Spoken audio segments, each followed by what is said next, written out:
In this next mobile SEO video, we're going to talk about redirects and canonicals. So we're going to talk about how to handle the canonical for two websites. We'll also talk about what a mobile version, an M. version versus a desktop site is and what are the concerns there. We'll talk about how to do redirects for mobile to make sure that we've handled them correctly. So typically most websites, and I'd say 99.9% of websites now, are responsive design. And what that means is when you've got a full screen desktop website, if you crunch it down to mobile, it's actually the same exact website on the same server, just reduced down for the mobile screen size. That's not how we did it originally. Some large companies have actually invested quite a bit in a mobile version of the site. And if you think back, you probably remember some of these. A lot of the mobile websites were at mobile dot, whatever the URL would be, or M dot.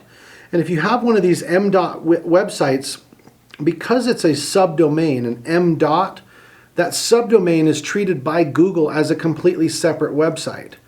Well, if your mobile site is separate from your desktop site, you now have a problem, which is duplicate content.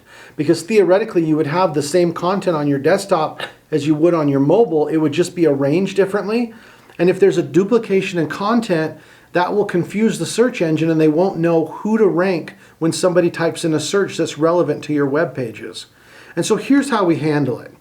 There's a tag that we can put on each of our web pages. So the first one right here is for www.example.com. So this would be our root or our desktop website.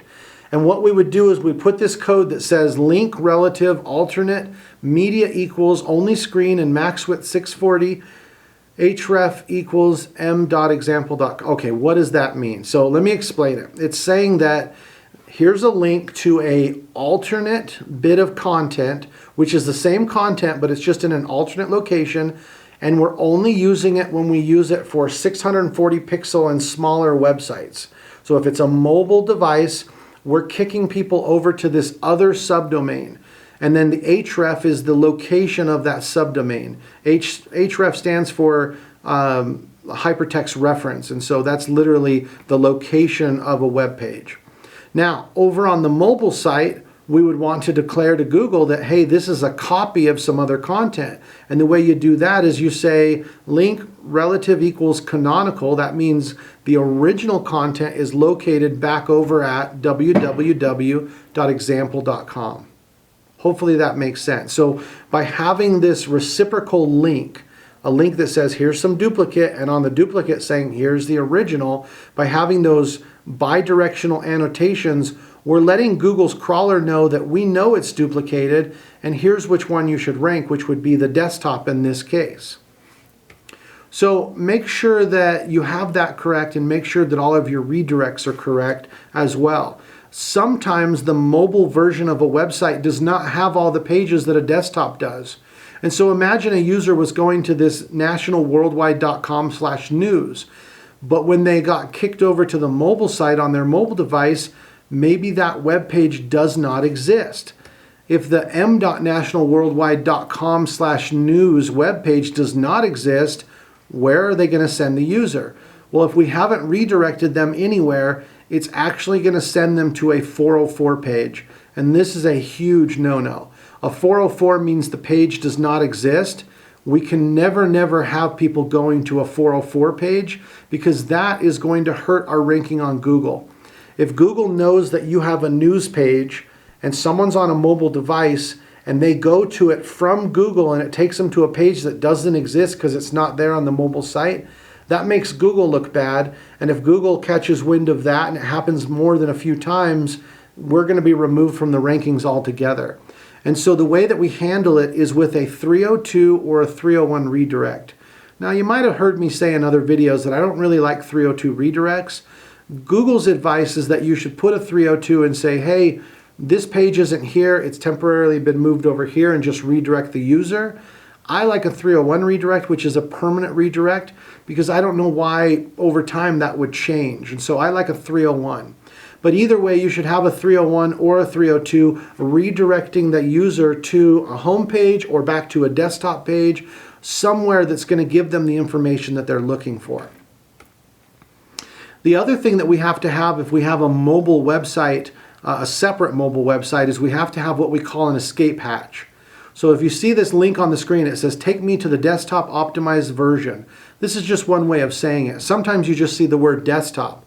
But every time we're on a mobile site, we need to be able to get out of the mobile site and go to a desktop site if we're not having the user experience that we want.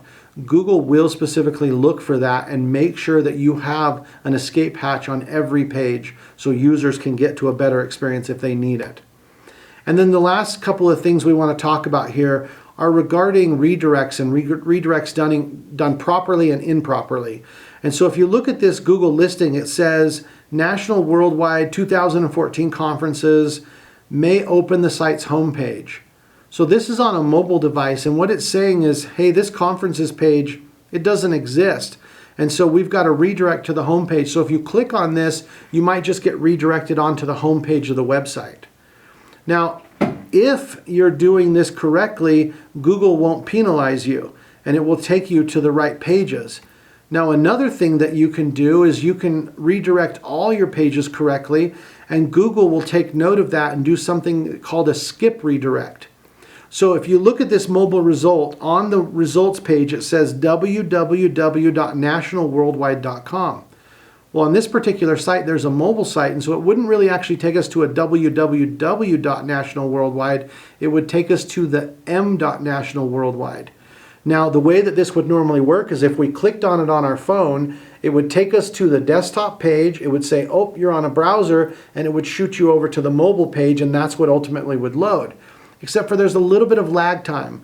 And so if we've done our redirects properly, Google eventually will do a skip redirect and will take people from the desktop site directly to the mobile without ever loading that desktop site. So from the browser search engine straight to the mobile page without having to bounce off the desktop site.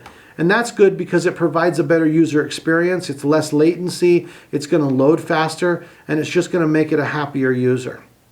So that's the conclusion of our factors for mobile SEO. We've talked about font sizes and tap targets. We've talked about all the app media queries and all the rearrangements for different mobile devices. Some of these are a little bit complicated. If you need to go back, rewatch some of those videos. It gets a little bit technical, but I think these factors you're going to find are very important because although we've talked about a lot of ranking factors in our previous videos, these special mobile factors need to be looked at and need to be in place in order for your website to be ranking well on a mobile search engine results page. I'll see you in the next lectures.